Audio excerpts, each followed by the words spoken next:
தாவேக்கவில் இணையும் சி.வி. சண்முகம். மாநில பொறுப்பு கேட்டு டிமாண்ட். தயக்கம் காட்டும் தாவேக்க தலைமை. அதிமுக முன்னாள் அமைச்சர் சி.வி. சண்முகம் தாவேக்க பக்கம் செல்ல முடிவு செய்துள்ளதாக தெரியவந்துள்ளது. சி.வி. சண்முகத்தை இணைக்க தாவேக்க தலைமை ஒப்புதல் தெரிவித்துவிட்டாலும் அவரின் டிமாண்ட் இணைப்பை தாமதமாக்கி இருக்கிறது. ஏனென்றால் தாவேக்கவில் மாநில அளவிலான பதவியை சி.வி. சண்முகம் எதிர்பார்க்கிறார். இதனால் தாவேக்க தரப்பு என்ன முடிவு எடுப்பது என்று ஆலோசனையை தொடங்கியுள்ளது.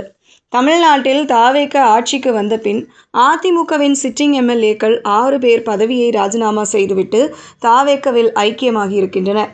குறிப்பாக முன்னாள் அமைச்சர்களான விஜயபாஸ்கர் மற்றும் எம்.ஆர். விஜயபாஸ்கர் தாவேக்கவில் இணைந்திருப்பது பலரையும் அதிர்ச்சிக்குள்ளாக்கியது. இவர்கள் பலரும் விஜய்க்கு பின் அணிதிரள்வது தாவேக்கவுக்கு கூடுதல் பலத்தை கொடுக்கும் என்று பார்க்கப்படுகிறது. அது மட்டுமல்லாமல் 90% அதிமுகவினர் தாவேக்கவில் இணைய வேண்டும் என்று அமைச்சர் ஆதவ் அர்ஜுனா அழைப்பு விடுத்துள்ளார். அது மட்டுமல்லாமல் ஒவ்வொரு மண்டலத்திலும் தாவேக்கவின் கட்டமைப்பை வலுப்படுத்த தாவேக்க தலைமை தீவிரமாக உள்ளது. இதனால் வட மாவட்டங்களில் தாவேக்கவை பலப்படுத்த தாவேக்க தரப்பு முன்னாள் அமைச்சர் சி.வி. சண்முகத்துடன் பேசி வருகிறது. இதன் காரணமாகவே சி.வி. சண்முகம் நான் அதிமுகவில் இருக்கிறேனா இல்லையா என்று எடப்பாடி பழனிசாமி தான் சொல்ல வேண்டும் என்று பேசியிருக்கிறார். முதற்கட்டமாக தாவேக்கவில் இணைய ஆர்வம் காட்டினாலும் தாவேக்க ஆட்சி அமைத்த பின் அதிமுகவில் இருக்கும் மனநிலையில் தான் இருந்தார்.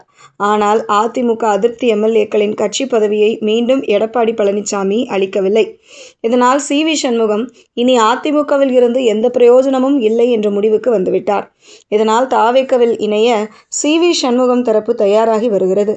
சி.வி. சண்முகம் மட்டுமல்லாமல் Sankarapuram MLA Rakesh, Tiruttani MLA Hari, Bhuvanagiri MLA Arunmozhithevan ஆகியோரும் தாவேக்க பக்கம் சாய தயாராகிவிட்டார்கள். இதில் சி.வி. சண்முகம் மட்டும் தாவேக்கவில் மாநில அளவிலான பொறுப்பை கேட்டு டிமாண்ட் வைத்துள்ளார். இதனிடையே இடைத்தேர்தலுக்கு நீதிமன்றம் விதித்த தடை, ஆளுநரிடம் திமுக, அதிமுக மற்றும் பாஜக ஆகிய கட்சிகள் கொடுத்த குதிரை பேர புகார் ஆகியவற்றால் தாவேக்க தலைமை நிதானமாக செயல்பட முடிவு செய்துள்ளது. ஆனால் 2 மாதங்களில் இந்த இணைப்பு விழா சாத்தியமாக கூடும் என்று இரு தரப்பிலும் சொல்கிறார்கள். சி.வி. சண்முகம் தாவேக்க பக்கம் செல்லும் பட்சத்தில் விழுப்புரம் தாவேக்க கூடுதல் பலம் பெறும். அதேபோல் அதிமுகவின் ஒட்டுமொத்த கட்டமைப்பும் உடையத் தொடங்கும் என்றும் பார்க்கப்படுகிறது.